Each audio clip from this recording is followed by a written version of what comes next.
কক্সবাজার জেলার চকই উপজেলার অন্তর্গত দুলহাজারা ইউনিয়নের ঐতিহ্যবাহী সুনামধন্য শিক্ষা প্রতিষ্ঠান উদয়ন আদর্শ বিদ্যালয় কর্তৃক আয়োজিত বার্ষিক ক্রীড়া ও সাংস্কৃতিক প্রতিযোগিতা আজকের দ্বিতীয় পর্বে বিজ্ঞ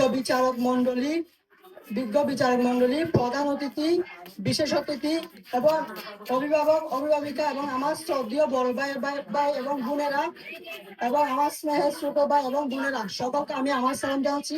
আসসালামু আলাইকুম ওয়া রাহমাতুল্লাহি ওয়া বারাকাতুহু। আজকে আমার বক্তব্যের বিষয় হলো চরিত্র মানব জীবনের অমূল্য সম্পদ। চরিত্র হলো এমন একটি সম্পদ যা রক্ষা করা সকলের কর্তব্য এবং কর্তব্য।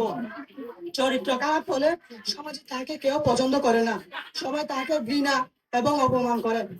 যার চরিত্র ভালো তার স্বভাব ভালো। বাংলাতে একটা কথা আছে, আঞ্চলিক ভাষা একটি কথা বলে মানুষ, যার চরিত্র ভালো তার স্বভাব ভালো। যার চরিত্র হবে ভালো তাকে সমাজে সবাই সম্মান ভালোবাসবে এবং সম্মান করবে। তাই আমি আমার বক্তব্য এখানে শেষ করলাম।